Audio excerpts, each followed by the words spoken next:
What's happening, everyone? Welcome back to the shop. I hope you're all doing well. To all the new subscribers, thanks very much. To all the existing subscribers, thanks guys, I appreciate the support. Now, this video is going to be about this workbench. As some of you may have known, or you've seen me say in other videos, that the top on this thing has become twisted. It's not level anymore, and unless your worktop is perfectly flat and level, you can't use it as a worktop. It's pretty much useless.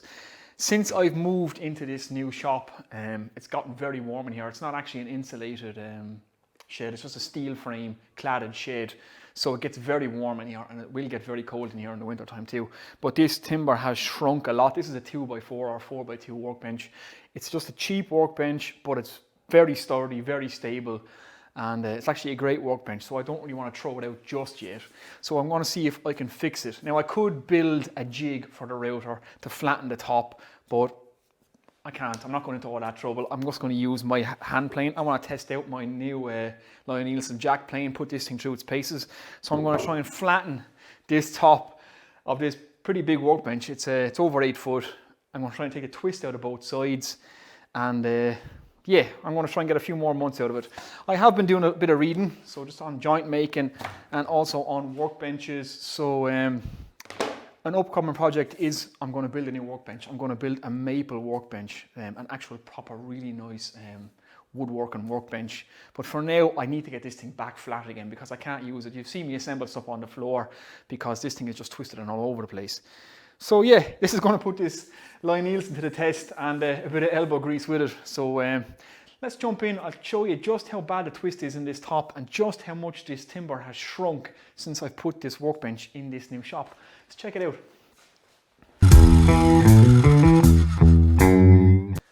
Right guys, this is the end of the bench, just looking up along the tool well here. I just wanted to show you how much timber can actually shrink. When I built this bench, there was absolutely no gaps in the tool well whatsoever. And you can see on this side, it's opened up to just over a centimetre. So it's over 10 mil, it's about 10 or 12 mil, that's half an inch. Just on this side alone, we have another, what are we looking at this side? That's almost 5 mil on this side. And that's down along, it's not as bad down near the end, but on this end particularly, whether it's these boards that have shrank, these boards that have shrank a bit, you can see just how much this timber has moved. And it's kind of accelerated since I put it in the shop with the heat in here. Now it has stopped, so I'm hoping, you know, once I level this thing, I should get a few more months out of it. It doesn't twist or cup further. But yeah, that's just, in the tool well alone, it's well over a centimetre, which is crazy. Now, I'll give you a look down along the length of the bench, and you can see the twist that's in the top. Right, there's a look down just one side of the workbench. You can see how far off the device is. Now you can see just the twist on this end of the bench. The far off corner is not in focus, but I'll walk down there now and I'll show you. That has twisted the opposite direction. So this corner here has gone up, and the opposite corner right down here has gone up. So yeah, right down at this end, it's up in the air, and it's up in the air on that side. So that's the twist that's in the top. In the middle, it's still relatively flat, but this laminated section has twisted, so you can see just how much that timber top has moved. And again, like, it's 2x4 or 4x2, just construction timber. It was nothing special. It's a kind of a cheap, but it's a good solid workbench, but it has twisted and it's impossible to use. And even if I just go over to this side, I'll show you the difference in height. These used to be perfectly flat across. And as you can see now, there's about, it's nearly 10 mil again, the difference between the height of here and the height of here, because this side has come up. So this side is also twisted, but it twisted in the opposite direction, which I'll show you now. So looking down the opposite side of it then, guys, you can see what I'm dealing with here. It's gotten high on this side, it's come up by about 5 to 10 mil. And down this end again, I know it's slightly out of focus, but this side has come up. So again, it has twisted. I have a twist in it which I need to take out, and I need to flatten it, and hopefully get both of these sides back to perfectly flat and perfectly usable. Right, just to illustrate the point further, we're at the opposite end of the workbench now, and you can see just how much these, you can see the laminate top now, the 4x2s, but look just how much this has moved. You can see the gap that's there, that's again, it's over a centimetre. You can see it's starting to split a bit here, although it has stopped moving now. It hasn't changed too much in the last month, so I'm hoping it's as dry as it's going to get in here. So yeah, you can even see over this side how high this is now, so I have a right job to do. It's about 5 mil, I think, between here and here. I'm going to use a laser to flatten the top of this with the hand plane, and yeah, so you can see how crazy this is. That's how much timber moves, and this is construction stuff, so you can imagine if this stuff is in your house drying out, what it'll do to your walls. But yeah, that's another day's work. Right, so guys, this is the plan of attack. I have my laser set up here on the opposite bench. Doesn't matter about the height, I'm just going to use this as a reference point. I'm going to go around now with my ruler, my steel ruler, and take a measurement all the way around the bench. I want to find out what my lowest point is, and obviously I'll have to work back to that then, and I will use this then to reference across the entire bench and hopefully get this thing flat. So I'm reading about 85 mil. Obviously, as this goes down, my measurement is going to go up. It's 80 mil, it's 85 there, so that's 5 mil in the difference. It's gone down to 75 there, so that's 10 mil between here and here. Back up to 80, so my lowest point so far is around 75 mil. What are we looking at about here? That's about 80, so yeah, so about 5 mil. That's about 10 mil between here and here, so nice. That's about 80. The middle of the bench is actually not too bad. We'll get down this end, just move the camera. So down this end of the bench, I'm at 75. That's way. 75, 80, 5, 80, 75. So my highest point is actually here and here. 75 and 75. My lowest point is just about here, 80. Just over 80, that's my lowest. All right, so this is actually my lowest point right here. Now, that's reading, I'll get you in for a look, let's have a look. Right guys, just on the front, say right hand side of the bench then, you can see I'm right about 80 centimeters with the level. So 800 mil, or 8 centimeters, 80 mil. Back here, I've gone up to 85 mil, so that's my lowest point. So there's about 5 mil in the difference between here and here. And if I move it across to this side, let me just move the camera. I'm down to 75 mil, so the ruler has gone up. So there's 10 mil between here and here. So I need to take this entire bench down so that I'm reading 85 millimeters all around. So this is my lowest point here. So I've got to take everything down to that, which is almost 85 mil. And you can see the difference between this side and this side. It's 10 millimeters. So this will be fun. Let's get on it.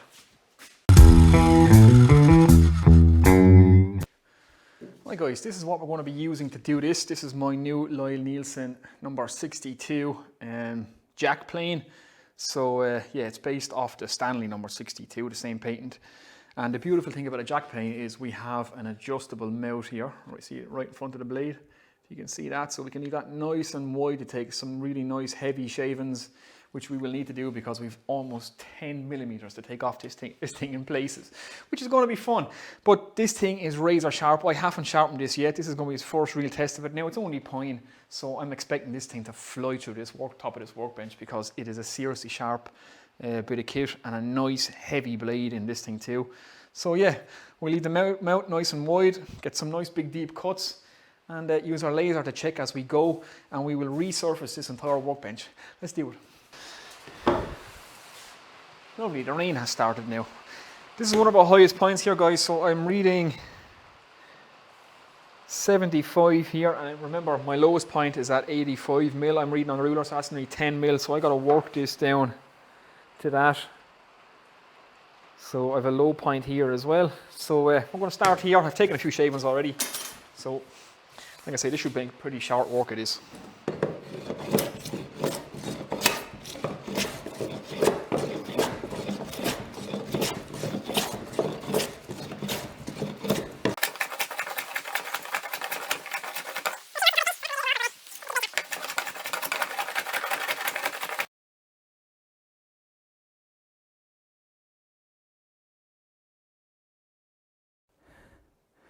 Right, we're getting down there now.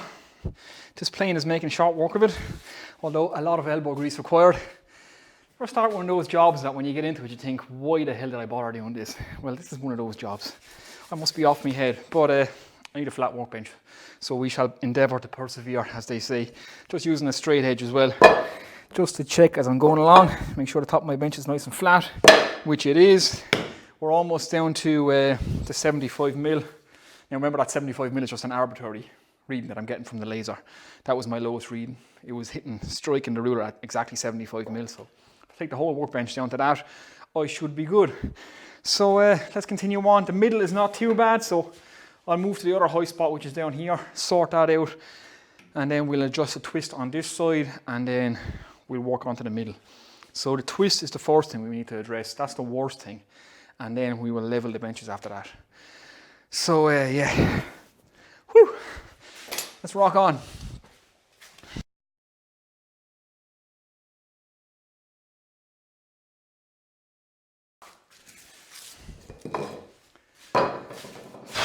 Right, that's this side more or less sorted. There's a couple of low spots in the middle, which I'm not too concerned about.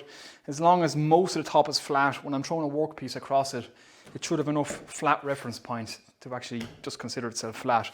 So a couple of small low points here and there on individual parts of the laminate, but I'm not going to get too in depth into it now. Like I say, I'm not going to put too much work into this workbench. I know in the last clip I said I'm working back to 75, but actually 75 was my lowest point. Obviously, as the ruler drops down, the laser gets higher. Or sorry, 80 mil was my lowest point. I made the same mistake again. So 75 mil would have been my highest point. Obviously, as it's going up, the laser will drop down and my measurement will get smaller, if that makes sense. So that was my highest point. So I need to knock down this side and that far side now, work back to the middle, and hopefully get these two benches level and have a drink, because I'm perspiring a lot. But this Lie-Nielsen plane is it's fantastic.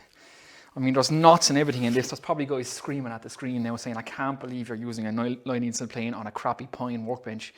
But your tools have to earn their way too, you know. So it has to be able to do what it has to be able to do. So they have to get used, and it's going to be no harm to this plane. They're well made. The knots are a bit of an issue, all right, but it's such a thick blade in this thing. It's making short work of them. So yeah, let's rock on. Let's take down this high point next.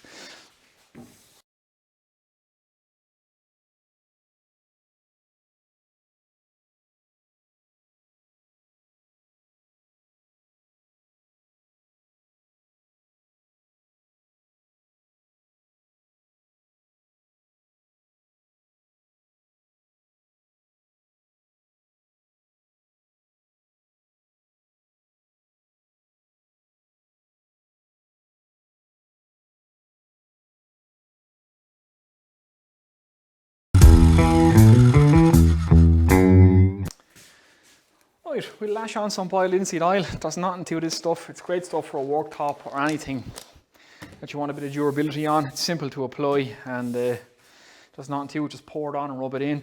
Like I say, I've sanded it to 120. There's no point going any more than that. There'll be nobody's bare arse sitting on this. I'm a married man. Those days are over. So yeah, that's perfectly smooth for what I need it for now. So let's crack on. Let's put on some gloves. Bit of kitchen towel is fine for this, or an old cloth, an old rag.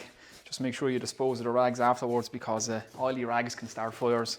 So don't crumple them up and throw them somewhere. Get rid of them. So nothing to do with this stuff, only just dollop it on. And just apply liberally.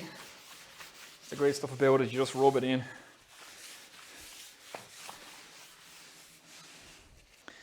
There's nothing more to it than that.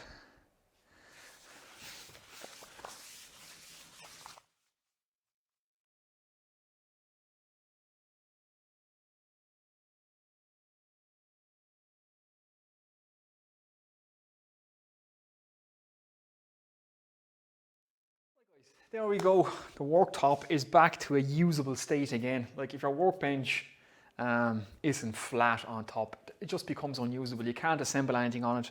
You can't lay out anything on it.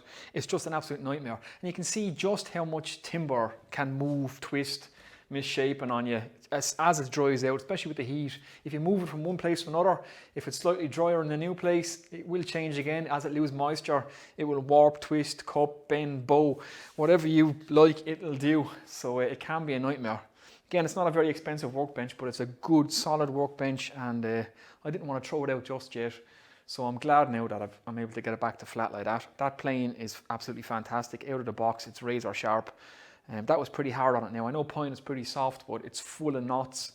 It's kind of abusing the plane really, but it's the only plane that I have out of all the planes that was capable of doing that, so I had to use it. And you can see the versatility of a jack plane, especially a low angle jack plane. You can open that mouth up, take big heavy cuts, use it almost as a scrub plane. You can use it as a smoothing plane as well. Just a great, that's why they call them a jack plane, because it's a jack of all trades. It can do just about everything. So yeah, I recommend have a look at one of those. If you can't get a Niall Nielsen one, the Quan Cheng planes are pretty good. The Axminster planes aren't bad either, they're pretty good. And but a low angle jack plane is a great tool to have in your shed.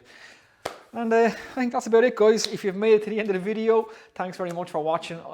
Any comments, questions, leave them below. I do read them and get back to you. I see a bunch of you comment regularly enough, so I'm watching out for you guys. So I appreciate the support. To all the new subscribers, welcome along. And yeah, I'm going to be building a new maple workbench in the near future. That's going to be a pretty in-depth, big project. And it's going to be, I don't know, a series of videos. I don't know how I'm going to record it, but I have to decide. I'm just doing a bit of research on which bench to actually build. So that will be an upcoming project, so stay tuned for that. And yeah, comments and questions below. Hit like and subscribe if this has been helpful to you. And I'll see you in the next one. I'm rambling on a bit now, so I better shut up and get out of here. Take it easy, guys.